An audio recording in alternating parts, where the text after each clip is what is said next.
Welcome to the Rock Fight, where we speak our truth, slay sacred cows, and sometimes agree to disagree. This is an outdoor podcast that aims for the head. I'm Colin True, and today Shawnté Salabert is here to talk through some recent stories to come out of the outdoor adventure community. But before we get to that, did you miss Monday's episode of the Rock Fight? How about Tuesday's newest open container? Who else tends to your podcast needs as much as Rockfight LLC? No one. Get caught up on all of our pods and be sure to click follow on your favorite podcast app. And then come back to the Rock Fight this Friday to hear my conversation covering the latest on public lands with Stacy Bear.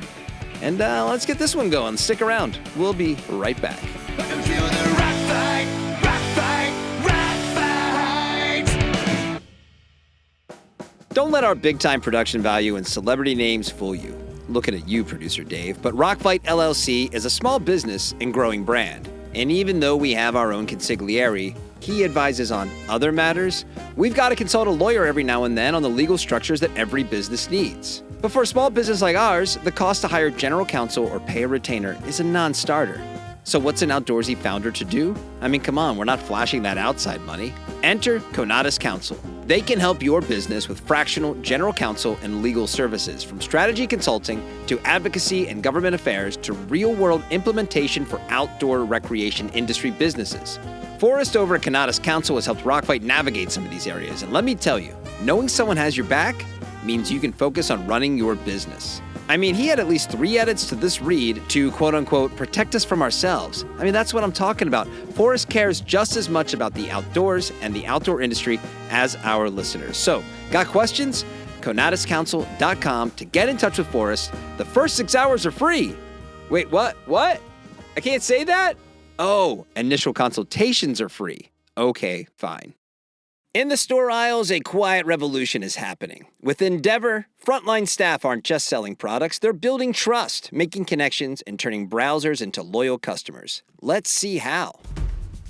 He didn't know which brand he wanted, just that the trail ahead was rocky.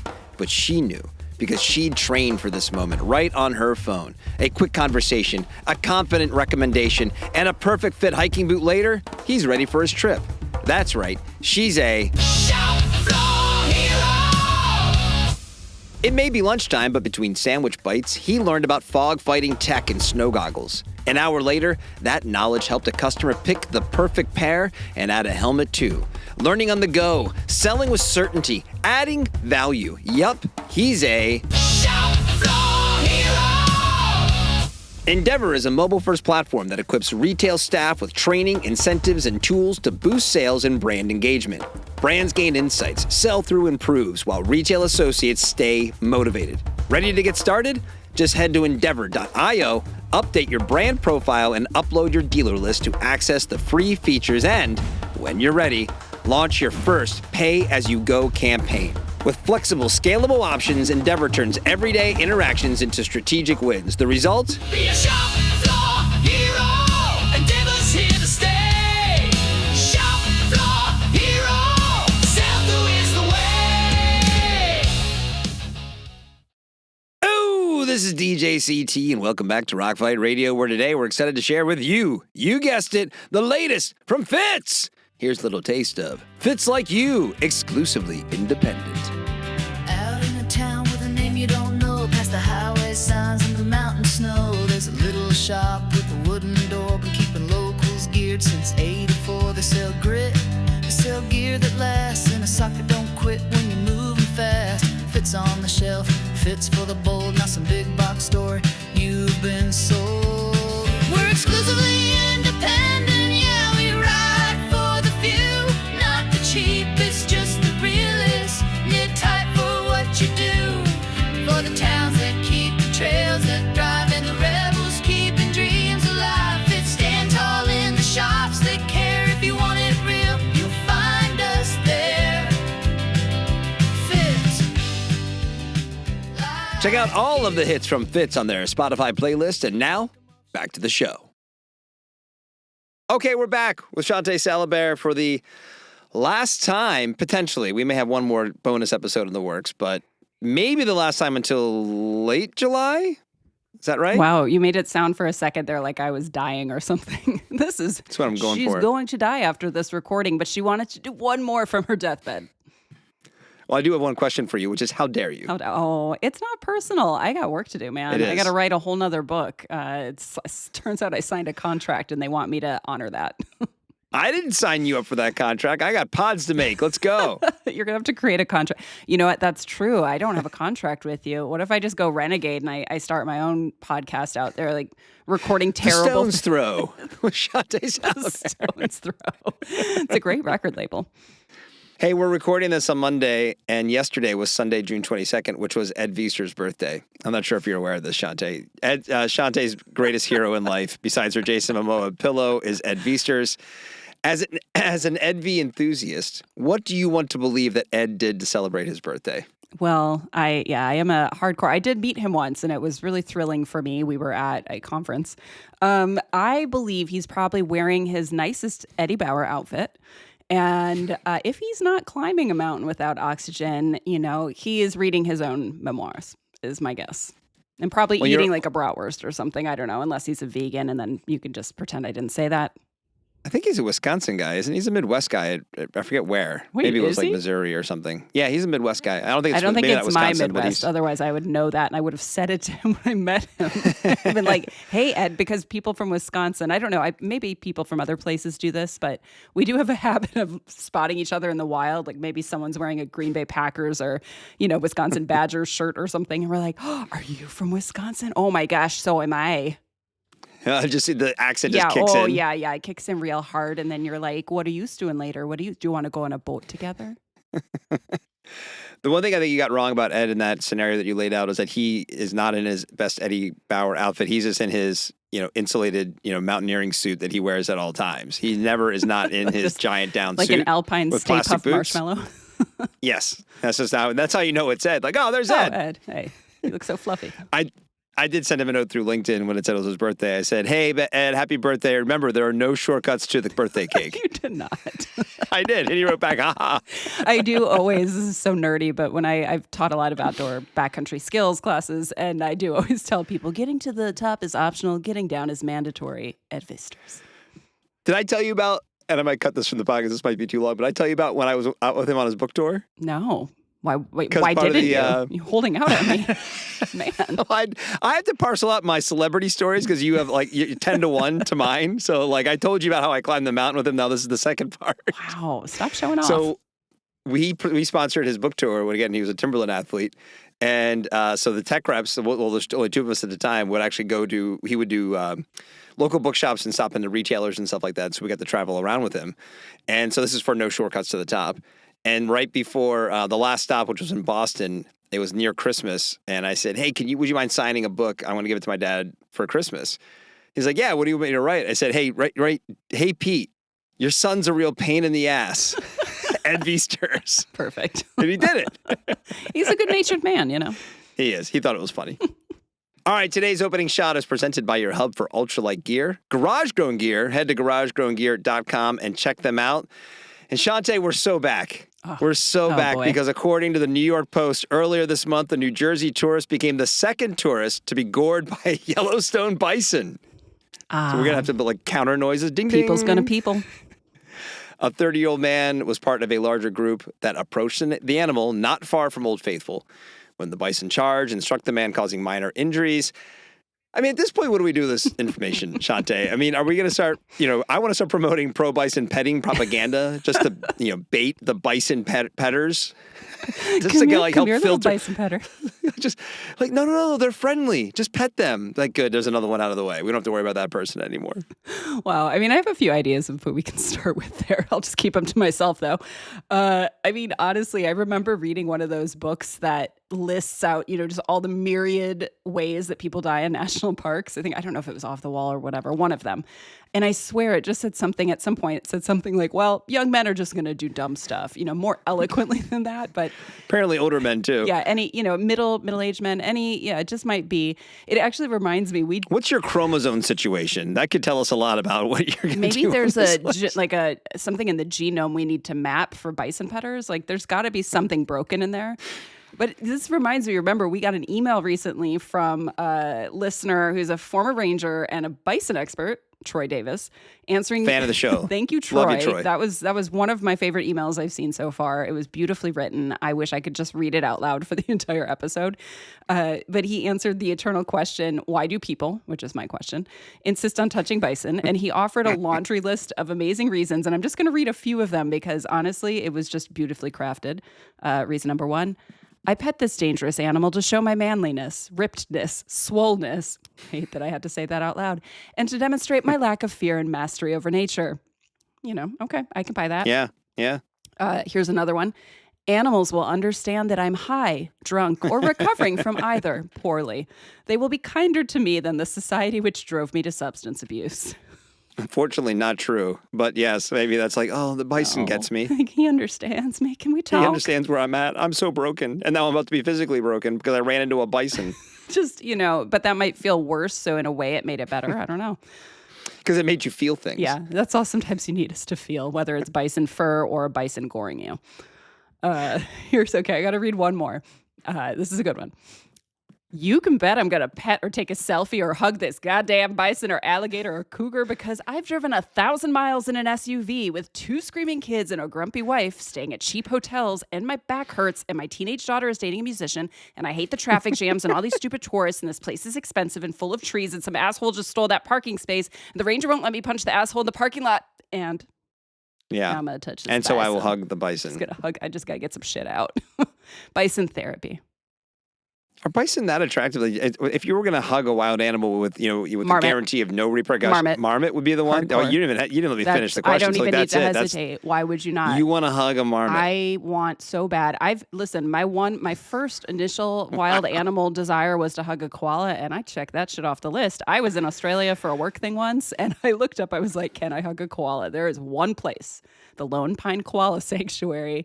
It's outside of, I think, Brisbane. I rented a car. I drove on the wrong side of the road for the first time ever. And then you better bet your sweet ass, I hugged that koala and it hugged me back. I have like a prom picture of me and the koala. It was life affirming.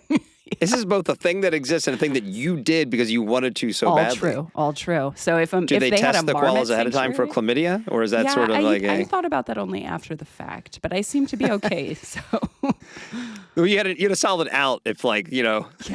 Somebody called you like, oh, it's the koala. Oh, my God. Wow. Yep. Well, Troy, thanks for your email. Yeah, please keep them coming. myrockfight@gmail.com. I always want to say myrockfightllc@gmail, but that's that's where you send your marketing dollars to that email. Exactly. Well, today's opening shot on the Rock Fight was brought to you by Garage Grown Gear. Are you eagerly is a hard word to say right now, eagerly awaiting your next backpacking trip this summer? Garage Grown Gear is your virtual one-stop shop for all your ultralight backpacking gear, wants and needs. Don't let your gear weigh you down. Instead, go ultralight. From ultralight backpacks, shelters, and sleep systems to all the accessories you can imagine. Gaz. Got it. Why did you do that? We're changing it up. Oh my god. That's better. It's better than GGG. God. There's only one of those words has an A after the G. It would be ga-gur-gay. Ga. Ga-gur-gay. Ga. Ga-gur-gay. Do you not co-sign ga? Not at all. We came up with this at Switchback, by the way. Lloyd, is that producer Dave and I came up with this. You guys did this when I wasn't around? Yes. Hidden conversations. What else are you talking about when I'm not there? Just ga. Ugh. That's it. Ugh. All right. Ga also carries lots of innovative gear from small and cottage brands, so you can feel good about supporting your local small businesses. Click the link in the show notes, and happy trails this summer. Head to garagegrowngear.com, otherwise known as ga. Ugh. Wow, Colin. You hate it more? I don't know what I dislike more at this point. I need to think about it. I need to actually not think about it. I'm almost dreading the Garage Grown Gear ads at this point, but I love them, but I don't love you saying their name. You're going to, I don't can I write just them. do the reads GGG. now? Can I do the reads? Just You for can. that brand. You can just do, from now on, Garage Grown Gear is Shawnté's domain. Rock fight, lightning round. Speaking of other things, today's Rock Fight Lightning Round is presented by Oboes, who loves hiking. And as the Cupid of the outdoors, Oboes wants to help you love hiking just as much as they do. A couple of topics couple of topics here for the lightning round, just quick hitting stories. First up, we're going to keep the animal theme misery going with a story from Gripped magazine, who reported that earlier this month, a hiker died after a brown bear pushed him off a cliff in northeastern Greece's, I said France for some reason, Fracto Forest. Feels like something like a pissy French bear would do. Get off my cliff. Do not smoke in the woods. Boom. The hiker was hiking with a companion and a dog when they came across the bear on a trail near a 2,600-foot cliff. The dog distracted the bear, and the hikers deployed bear spray, but then the bear targeted one hiker, pushing him off of the cliff. A local wildlife organization believes that the bear was just acting defensively. A little bit of a crazy story, and not one I've heard before. But Shawnté, as we talked about, you're a week away from your 3-week four-way, I'm sorry, my 3-week, what am I doing out there? You're going on a little foray. I thought you said 4-way. I'm just going to say that when you listen back to this, Colin, you're going to hear your mouth make the word say 4-way? 4-way. For 3 weeks. It's just me. That's I'm going alone, okay? So your tantric foursome is coming just me up. and 3 marmots. And a koala. And, no, the koala's not invited because of the, VD. Oh, we have the aforementioned chlamydia. chlamydia. You got to get tested first. What's your wildlife mindset right now before heading out on your big backcountry trip? I thought of you. I'm like, you. oh my God, Shawnté's going to be out there with the bears. Wow, What's happening? thanks for thinking of me when you read about a bear pushing off a cliff. The funny thing is I just had this absolutely heated argument with a friend of mine. We were out walking, and she, for some reason, was like, bears want to kill us. I'm like, well, brown bears maybe. Come on. I'm like, black bears don't really give a shit. They're kind of scared of us mostly. They're disinterested. Maybe they just want our food. She's like, no, black bears want to kill us. And so I feel like now I have to send this to her as proof that it is the brown bears. It's true. I told her. Yeah. The bear didn't bite anybody. He's just like, hey, motherfucker, check this out, and shove the guy off a cliff. I feel bad. Poor I shouldn't guy. be making fun of the guy I dying. know. But but no, I mean, Yeah. I am heading out into bearatory, as I like to describe it. I have had a lot of bear, right? I mean, you can make That's not anything. that funny. It is. Keep laughing. Are you sleep deprived? Maybe. You look tired. Oh, thank you. May I suggest you get into a sleeping bag and sleep outside without a tent, which is when you make a bearito. Oh my God. And All right. when you set your tent up and then you make sure your bear canister is in one area and you're cooking in another area, that shape you make is the Bermuda Triangle. Okay, enough bear puns. We're moving on. Yeah, no, I mean, I tend to think like my philosophy is like if I leave them the F alone, they'll leave me the F alone, right? Like in general, I will admit that it is a little hard to stick to that philosophy when it comes to marmots, as I've mentioned. But I have so far resisted the urge to just scoop one up into my hands because I'm sure they would use those claws and those little buck teeth. Yes. And absolutely annihilate me. And then we'd be doing stories about you. I'd be the here story. On the Rock Then Fight. Troy would have to write in and be like, remember that list of idiot things that people think? But just add Shawnté to that. And you're not a young man, so we blew I don't that want to theory skew up. the curve. Is there an animal that you worry about particularly? I mean, when I first started backpacking alone, I worried about mountain lions, if I'm being honest. But Yeah, sure. truly, I'm moving They're a little scarier. far too slow out there. I'm just lumbering around with my pack on, so I'm not looking very tantalizing to a mountain lion. I did see one once though on the PCT.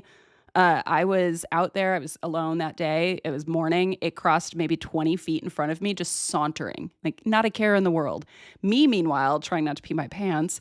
All I could think of is that they have like 100-mile home range, and I cannot hike 100 miles today to get to safety. So Yeah, right. This thing's going to be within that range oh my God. for at least another day. Yeah, I just had to hope that at that point, I'd been on the trail for 2 months at that point. I was like, I hope I'm just disgusting enough that it's looking at me like, not even close. Wouldn't even lick Or you. well seasoned enough to, like, That's what you call it. yeah. All right, well, the next story we have is last month near Anchorage, Alaska, a man was pinned under a 700-pound boulder for 3 hours while out hiking with his wife. The couple was passing through an area with lots of loose rocks and boulders, which then slid and pinned the man down. His wife, who was a trained police officer, called for help, and as they waited, she helped him keep his head out of water, apparently, that he was laying in as he drifted in and out of consciousness. I think this was kind of an amazing story. It also was like, pays that your wife is a trained police officer. But great reminder that crazy stuff can happen in the backcountry and that being prepared doesn't just mean wearing the right clothes or carrying the right gear. Like just random shit can happen. So It's so don't let it true. scare you off, but holy crap, holy cow. But anything can happen. I mean, I do think this is why I say anybody who's going out into the backcountry, especially if you're going out alone, but just in general, wilderness first aid, I cannot suggest enough. It's worth the time and the money because you're going to learn how to do things that you can, that will kind of keep you alive in theory, or like help minimize your injuries before help can get to you since you're so far out there. But overall, also, I cannot let my mom listen to this episode. I feel like it just sounds like this entire episode is basically like the opening. I don't know if you've read Bill Bryson's In a Sunburnt Country about his trip in Australia. He just it's like the first paragraph or the first chapter at least. He talks about everything that can kill you and that wants to kill you in Australia. And I think that alone ratcheted up my arachnophobia to the 12th degree. Well, when you were there, did you see the giant spiders and everything when you were? No, thank God. And I even went hiking when I was in Australia. I was on the Gold Coast for a while, but then I went down to Melbourne and did the Great Ocean Road and did some hikes over there. It was basically like Big Sur with an accent. I didn't, thankfully. I was so nervous, though, that I was going to run into a spider, that would just palm me on the face. Like, that's my specific fear. It's got to be. I mean, I understand that it's got to be a little overblown at this point, right? They're that large. They are large. They Why are pretty. I've so seen big? the videos. They don't need to be. That's an evolutionary mistake. But yeah, so you've gone on enough backpacking trips at this point. Your mom's got to be okay, right? No, not at all. She still does Not like, at all. when you I gonna be have to back? tell her like light lies. Oh, I'm meeting a friend that's gonna hike some of the trail with me. I'm gonna meet them while I'm out there. They're gonna be a new friend. You're having a 4-way for 3 weeks. I'm having a 4-way for 3 weeks. It'll She'd be more fine, into that. Mom. I've got 3 others with me. It'll be great. No sleeping in the woods. No mountain lions. Pure safety in numbers. Do you want to read the My outro turn? oboes to make up for the ga Okay. ga ga? All right. Ga ga ga. Please stop. I did not sign up for this Spotify subscription. All right. Today's Rock Fight Lightning Round was brought to you by oboes, who want to share their love of hiking, and we want to help them by uncovering all the different reasons we love to take the long walk. Boy, do I. Including the following. Number 1, the trail is the only place where you can eat 6 granola bars and feel virtuous. And then have the world's biggest Is shit. that the only place? Yeah, exactly. Right? That's all I can And think then about it is what looks goes like in, bear comes out. scat, Yeah. Right? I'm trying to commune with the bears so they don't push me off a cliff. Just note, if Owen Comerford is listening, we could not make it through an episode. So there You we said go. it. I didn't. I just want to point that out. I didn't say giant shit. You said giant I? shit. Yes. How did you even you forgot you just said Oh, it? no, I did promise Owen I'd be more of a lady. I think I even don't called make him promises sir you when can't I keep said there, it. Sir, I will Shawnté. work on that. Oh, boy. Sorry, Owen. Personally, I apologize. All right, number 2. Because We should apologize to Oboes, I should our apologize sponsor. to everyone at this point. And here, number 2 is great because silence is golden and rare when you're on a podcast. with Especially me. around here. If you are anywhere near the Rock Fight crew at Switchback, you know that there was no silence. There wasn't. I loved it. I like number So did 3. Did you write this one, Colin? Yes. You did, didn't you? Chafing I did. builds character. It's the only way to approach it because there's nothing else that you could actually apply to chafing to make it okay. Wow. You're actually right. All right, number 4, hiking means the Bridger Boot Collection. The Bridger Ridge is here to help you smooth out the rough trails in front of you. With enhanced stability and protection, the Bridger Ridge is Oboe's first boot with Gore-Tex. So bring on the smiles and the miles in the Bridger Ridge. And if you find yourself near Bradford, Vermont this summer, hop into Farmway to pick up your own pair of Bridger Ridges. Then cross the border into New Hampshire and take your new boots up Mount... Oh, why did you put this in here? I don't actually know how to say that. Mount Moosilauke. Mount Moosilauke. You've been in the White Mountains. I have, but not there. It's the furthest west 4,000 footer in New Hampshire. It's one of those places where I know what it is, I know where it is, but I've never actually heard it said out loud. So. Famous for its backcountry skiing from the Dartmouth outing club there, or whatever they're called, that outdoor club. I don't Fancy. know. Yeah. Oh, well, you know what, Colin? This What? hiking appreciation moment is brought to you by Oboes of Bozeman, Montana, which I can pronounce. Oboes is the maker of premium quality footwear for the trail and the Cupid to the outdoor world. oboes. Love hiking. I used to do smart wool clinics when I was a tech rep at Farmway in Vermont. Aw, Farmway sounds like it's, as a Midwesterner, all I'm thinking about is Fleet Farm and Fleet. All right, today's main story is presented by Lems Footwear. Learn more about what's happening at Lems by heading to lemsshoes.com. So earlier this month on gearjunkie.com, journalist Maddie Schuler posted an op-ed about the potential of carrying a firearm while out in the backcountry. Whether to address safety concerns when it comes to wildlife. Be careful out there. Yellowstone, bison, people might be packing, or other human beings. The idea of being alone in the wilderness and wanting to have some peace of mind that you were able to either defend yourself or just tip the odds in your favor should you have a dangerous run-in with people or animals. They're easy dots to connect. In her piece, Maddie references other outdoor journalists who have weighed in on the topic in the past and usually conclude that they don't need a weapon. But as the turmoil in the world grows, before we hit record today, we're recounting the turmoil in the world. It seems like an idea worth revisiting. So, Shawnté, again, grizzly bears, mountain lions, oh my, on the trail. You're going to be on the JMT a week after this episode comes out. What do you think about carrying a gun as a solo female backpacker in 2025? You are the 759th person to ask me that question since I began backpacking. I'm glad you're keeping track. Yeah, I keep a little tally mark. So I've taught outdoor skills, backcountry classes, like I said, for a long time now. And one of the things I talk about when I'm doing that, or if I'm doing presentations about the PCT or whatever, is I talk about this idea that we like to pack our fears. And so for a lot of people, that means bringing like multiple changes of clothes because you're worried about being dirty. Maybe it's bringing just way more food than you could eat in 2 days, like, a week's worth of food or something. Bringing, like, I met a girl on the PCT who's now one of my closest friends, but she had double of everything in her pack. She had 2 full rolls of toilet paper. She had 2 full water pump, like filters, the pump style, stuff like that. She had 2 stoves, or no, it was 2 solar panels, like all this stuff, because she was so worried that something would break and then like hell would break loose. So for me, when I'm out there and unless I'm in polar bear country, I'm not carrying a gun. Like I'm over here shopping at the shimmering online temple of Lloyd Vogler. I just called him Lloyd Vogler. I'm not cutting that out. I don't even know anymore. Wow. You know what you did? That's your Gen X showing. You combined Lloyd Vogel with Lloyd Dobler from Say Anything. I absolutely did. That's the most amazing Shout out John thing. Cusack. Wow. I'm not, no, listen, if I'm over at... Lloyd's too young to understand that reference. You're right, actually.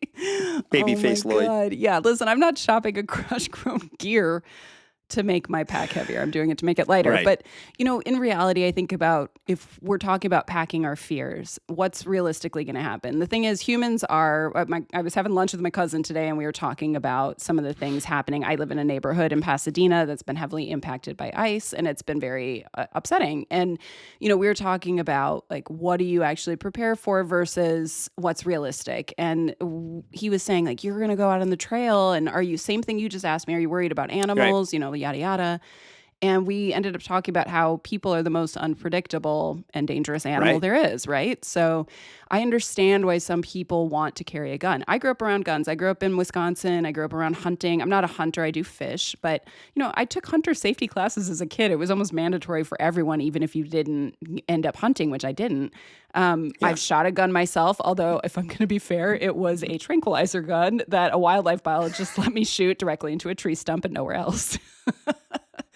But even holding that, because you weren't allowed to shoot it. Yes, that's true. Was this a reflection on you? I was out. They were tagging deer, and they were not about to let me break many laws and tag that deer myself. But no, it's even holding the tranquilizer gun, I felt the weight of it. You feel the seriousness of it. Right. Guns are tools, and in this case, I grew up in the inner city. For me, a gun is a tool for violence, but I also understand their utility in other aspects. For me, backpacking, I just. Yes, humans are unpredictable. Yes, we are the most dangerous. Yes, if you are in polar bear country, I think you ought to have something pretty strong with you. Grizzly country, I would carry spray. But no, I've never felt the need. And I've encountered some weird dudes on the trail. We obviously know that people have been killed on trails, unfortunately, women.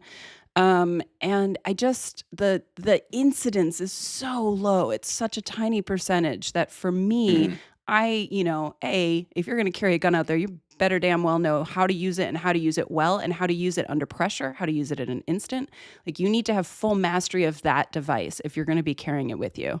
And so I think most people know that under pressure, they're not, I would be much more likely to shoot myself. There's statistics out there, right? That unless you know how to do this shit, you're probably shooting yourself in the foot. Paging Ted Cruz, but or no, it wasn't Ted Cruz. Who was it? It was. I like to believe that it was. Why not just page Ted Cruz? We should. Yeah. Yeah. Oh yeah. And he's gonna come after us for libel or something. Whatever. Because we said that. He's got other libels to pursue. I don't remember who it was, but that's just my theory behind it all. I'm like, listen, I could spend all this time worrying about stuff, but I'd rather sit there and strengthen my other skills, like my wilderness first aid, like understanding map and compass and how to navigate out of a bad situation, carrying a SAT device, taking self-defense classes. Like there's all sorts of different things I do to enhance my own safety when I'm out there. And I just keep coming back to the idea that for me, a gun doesn't enhance my safety. And I don't necessarily feel safer around other people with guns, if I'm being honest, except for if there were polar bears around. Not that I want to shoot polar bears. I do want to say that. I do not want any. You're really going after I don't want the any polar polar bears bears here. being shot. Okay. I think where I struggle with it is it's impossible at this point to be just objective about guns anymore. Yeah. Like, the thing is about guns that I'm not an anti-gun person. I am a adamant gun, smart gun law person. Yeah. And, the other cultures have shown the ability to you can own firearms while limiting the issues we have in this country. And that's a real point of frustration for me. So like my knee-jerk reaction on any gun story at this point is like, no more guns, right? That's just kind of like where I end up on it because it's so frustrating. I see the attraction. If you can kind of like filter through that and be like, I understand if somebody was feeling like insecure and wanted to have a level of protection and some reassurance, I see why people go down this road. To your point about the level of mastery, though, it is like, okay, so now you have a gun. Does that mean you're going to have it on your hip at all times just in case something happens? Do you have it at the bottom of your pack? Yeah, in which case, exactly. Okay, when the shit goes down, you're like, hold on a second, let me fish out my gun so I can defend myself. Hey, Grizzly, can you just hold off a second? Remove your fang from my arm. Yeah. And then it is kind of, I imagine it's in that same camp of like, well, if you're going to carry a gun while you're backpacking, you probably should never get in the ocean again the rest of your life because a shark might bite you. You should just right? get a and harpoon. I imagine the odds are similar. That's why you get a harpoon. Yeah. Right. You just get a harpoon and have a nice weapon. holster. I'm sure they make them. A weapon for every circumstance. Yeah, there is in the an American backcountry. company in particular with probably like a backwards flag on their product that makes a harpoon holster for preppers. Probably. Yeah. That's for ocean preppers. It's a very specific niche market. It's a real specialty retailer. OPs. That's what right OP there. stood for, actually. No one really knows that about OP. It wasn't Ocean Pacific. It was Ocean Preppers. Underwater bunkers. It's just like buying bulk Bonito flakes. But so, like, and I don't mind. I liked Maddie's, it was a great article. I love the way it was written. I love how thoughtful it was. I love that she referenced other people who have talked about this as well. We actually reached out to Maddie. She's apparently out of the office for a few weeks. So I'd love to have her on to kind of talk a little bit more about it and offer a little more context to it. Because I'd be interested in hearing the two of you as, I'm not really a backpacker, right? So they kind of like go through the scenarios. Maybe she would like be asking you certain questions that might make you stop and think as well. But it's funny also that is a recurring question that you tend to get when you're teaching classes and things like that. Yeah, all the time. I mean, in general, people still look at women doing things solo, whether it's backpacking, whether it's backcountry skiing, doing bikepacking trips, whatever. Now, it is one of those topics that I think, again, constantly, are you afraid? There's a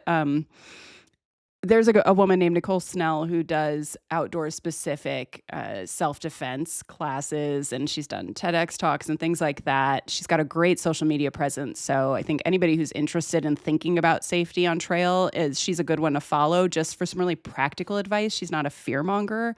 She's really about empowering and learning so that when you're out there, you can kind of drop some of those fears, knowing that you're ready if it comes at you. So, right. Yeah. That's where I land on it right now. But yeah, hey, Maddie, if you want to, reach out to us, respond to Colin's, email plea, and we'll have a chat. When you're back. And when I'm back, I guess. From the four-way, which apparently you're now carrying a gun to. Wow.